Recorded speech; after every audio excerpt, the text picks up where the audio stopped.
La 9e journée de Ligue 1, les rencontres viennent de reprendre les premières rencontres de cette 9e journée. On va faire un point sur les scores avec vous, Nicolas. Ouais, c'est reparti notamment entre Nancy et Évian-Thonon-Gaillard, 0-0 entre les deux équipes. On a vu une banderole à la mi-temps qui concerne les joueurs nancéens. Mettez-les au pain sec, disent les supporters à la lanterne rouge aux joueurs. Évidemment, 0-0 entre Caen et Nice, un partout entre Saint-Etienne et Auxerre.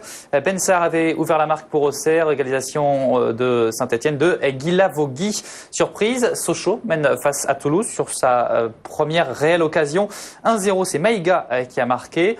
1-0 aussi pour Lorient face à Valenciennes. C'est Joel Campbell qui a marqué dès la 23e minute. À noter la barre transversale de Danick pour Valenciennes. Et puis un partout entre Dijon et Ajaccio. Mostefa pour l'ouverture du score corse. Et puis Boteac qui a marqué sur un magnifique coup franc pour Dijon. Et la rencontre entre Bordeaux et Montpellier, elle va débuter dans moins d'une heure maintenant. Et ça y est, on a les compositions des deux équipes, Nicolas. Oui, alors on vient de les recevoir. Je les reçois vraiment à l'instant. Avec, on va peut-être commencer par celle de Bordeaux. Avec du traditionnel côté bordelais. Traditionnel, Carasso dans les buts, Siani, Sané, Planus en défense. Trémolinas, considéré comme l'un des 4 de l'équipe, donc qui sera également titulaire. Planus, non ? C'est son retour, il me semble. Effectivement, c'est le retour de Marc Planus. Au milieu de terrain, donc, nous avons Plasil avec le brassard des capitaines, Gouffran, Jussier et Nguemo. Et puis en attaque, Diabaté et Maurice Bellet. C'est du traditionnel donc pour cette équipe de Bordeaux. Oui, c'est traditionnel. On voit que il va, si c'est positionné comme ça, il va essayer de jouer à 2 attaquants. C'est un peu la nouveauté finalement d'essayer de faire la différence à domicile offensivement. Pire début de saison de Bordeaux depuis la saison 79-80. 7 points pris seulement en 8 journées. Alors Bordeaux, c'est leur anniversaire, là, je crois, 130e anniversaire. Bon anniversaire au Girondins. On espère qu'en cadeau, ils auront une victoire face à cette équipe de Montpellier. Évidemment, Montpellier, la composition d'équipe également, Nicolas. Alors, du côté de Montpellier, effectivement, Montpellier qui a pris une claque, 3-0 contre le Paris Saint-Germain le week-end dernier et qui compte bien se ressaisir. C'est Jourdain qui est dans les buts, Bocali en défense avec Yanga Mbiwa qui a le brassard de capitaine, Hilton Bedimo.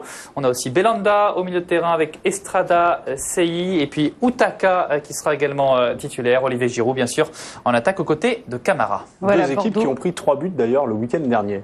Voilà. Oui, mais on sent quand même cette équipe montpelliéraine, évidemment, un peu plus en confiance. Certes, il y a eu ce match de Paris, mais où il y a eu 20 très bonnes minutes, où on sentait qu'ils auraient pu faire la différence. Si éventuellement ils avaient marqué, ça aurait pu leur donner du courage. Ils ont été calmés un peu par les buts parisiens. Mais il me semble qu'ils sont quand même bien armés pour aller faire un gros match à Bordeaux et pourquoi pas faire un résultat. Bordeaux-Montpellier, voilà, qui débutera dans moins d'une heure maintenant. Nous, on parle de la Coupe du Monde de rugby en Nouvelle-Zélande avec une défaite historique ce matin pour le 15 de France face au Tonga. Défaite. La fin de la 6e journée du top 14, un nouveau but sur les pelouses de Ligue 1. Effectivement, l'ouverture du score pour Nancy face à Évian-Thonon-Gaillard, un but de Caraboué. Et ça fait du bien aux Lorrains qui marquent seulement leur 6e but cette saison. Si le score en restait là, eh bien, les sortirait de la zone rouge, Daniel. Oui, ce serait leur première victoire de la saison.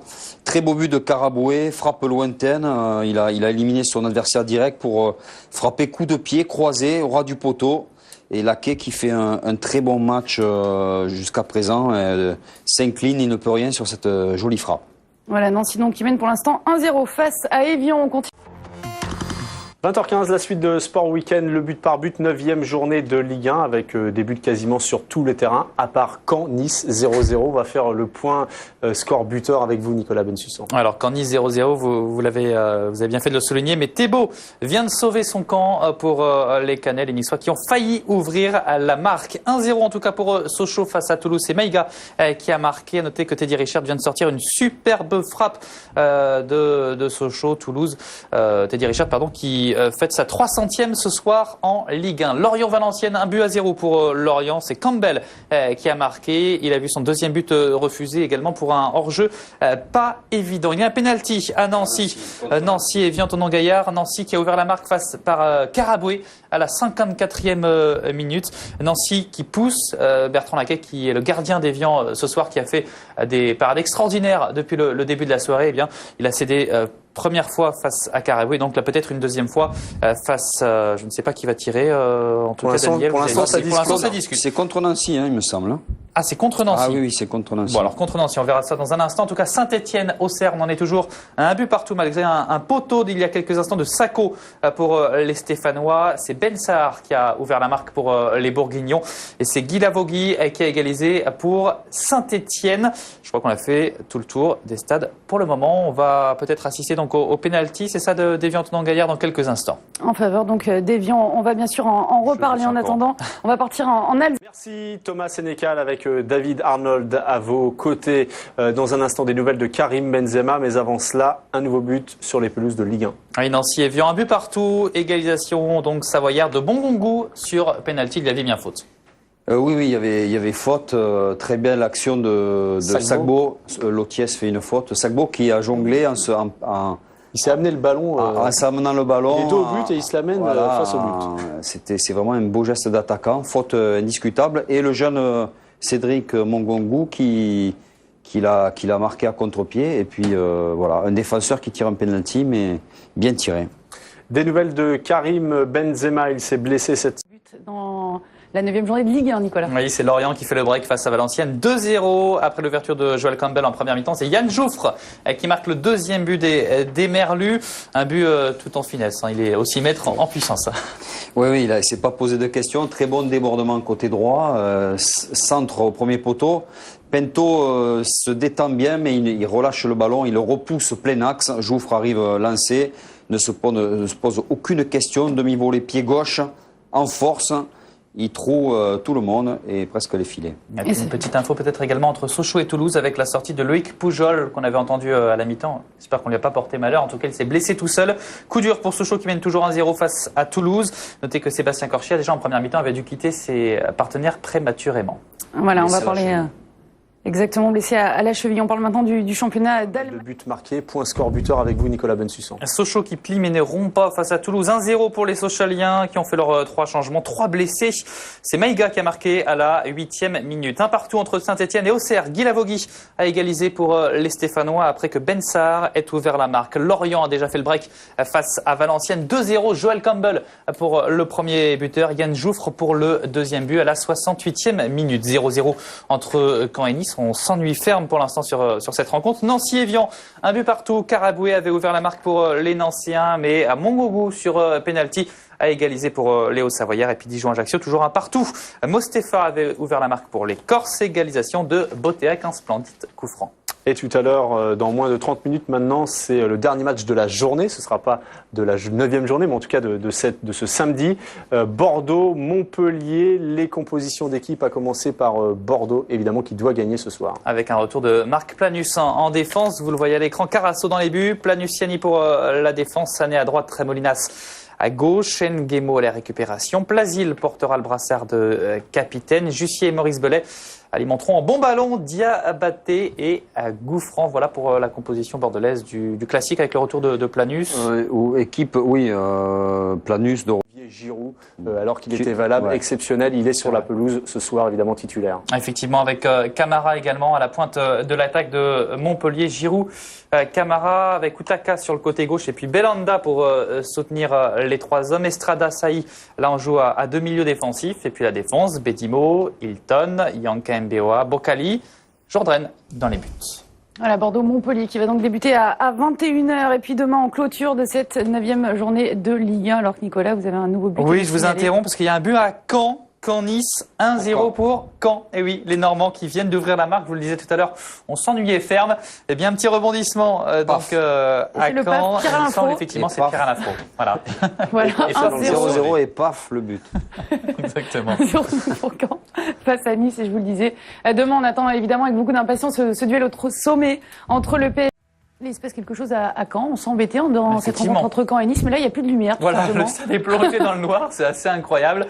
Caen-Nice 1-0 toujours pour Caen, un but de Pierre-Alain Fro et le vieux stade Michel Dornano là qui est en train de rendre l'âme. Qu'est-ce qui se passe, Daniel? Comment ça va se passer du coup Normalement, ça revient. Il faut souhaiter en tout cas. Ça peut arriver. Ça arrive parfois en Corse quand il y a des matchs un peu chauds. On coupe le courant exprès. Non, ça n'arrive plus. Ça pouvait arriver avant. Et il y a un but. Oh, le but de Sochaux. Le but de Sochaux. C'est Maïga. C'est Maïga. Maïga, deuxième but de Maïga. Il arrive juste après un poteau de Boudbouz, qui frappe contrée sur le poteau. Et là, Teddy Richard et quelques instants plus tôt, est content. Également, qui avait raté l'égalisation avec un poteau également toulousain. Donc après ces deux poteaux, eh bien c'est Maïga qui marque un doublé. 2-0 pour Sochaux. Sochaux. De la tête sur un centre, il devance Amada. La Maïga qui voulait partir, finalement, il a bien fait de rester. On va continuer, bien sûr.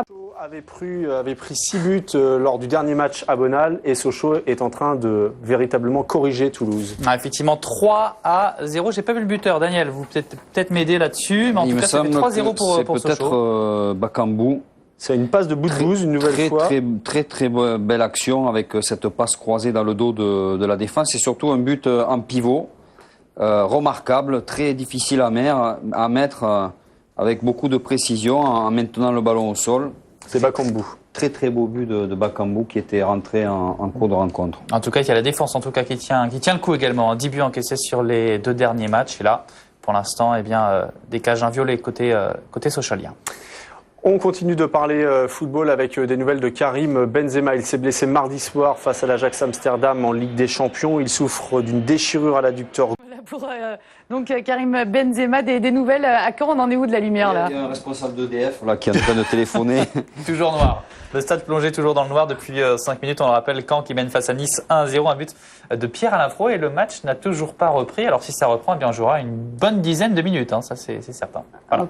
Donc voilà, cette rencontre entre Caen et Nice, excusez-moi, on a parlé de la blessure de Karim Benzema, peut-être avec les 6 premiers matchs qui sont presque tous terminés, les 5 premiers matchs, puisque la lumière est de retour entre Caen et Nice. Mais donc ça va reprendre entre Caen et Nice, 1-0 pour Caen. On va jouer encore 3-4 minutes plus le temps additionnel. La lumière qui a réapparu et c'est terminé sur toutes les autres pelouses. Alors on va peut-être faire un petit point sur les scores. Alors qu'on voit l'image, voilà. Le match entre Caen et Nice, ça c'était il y a quelques instants quand les projecteurs s'étaient éteints. Les joueurs étaient restés sur la pelouse, signe que le courant n'allait pas tarder à revenir. Et donc, si on revient en direct, sachez que le match va reprendre dans un instant. L'arbitre qui est au milieu du terrain avec le ballon dans les mains. Alors les scores, Sochaux a battu Toulouse 3-0. On va peut-être rappeler les buteurs. Un doublé de Maïga. Bakambou a marqué pour Sochaux, une victoire qui a été plutôt longue à se dessiner puisque les 2 derniers buts ont été marqués dans les derniers instants de cette partie. Notons les blessures de Loïc Poujol, de Sébastien Corchia. Il y a également Butin qui est sorti sur des crampes. Donc Sochaux vraiment qui a terminé ce match sur les rotules. 1-1 entre Saint-Etienne et Auxerre. C'est Ben Sarr qui avait ouvert la marque pour les Bourguignons. Égalisation de Guy Lavogui à la 38e minute pour les Stéphanois. 2-0 pour Lorient contre Valenciennes. Belle opération au classement pour Lorient. On le verra tout à l'heure au classement. Lorient 5e provisoire. Joël Campbell et Yann Jouffre pour les buteurs. Dijon-Ajaccio, 1 but partout entre les 2 équipes. Mostefa avait ouvert la marque en première période. Égalisation quelques instants plus tard de Botéac sur un magnifique coup franc. Et puis Nancy et Evian se sont quittés sur un match nul, 1 but partout.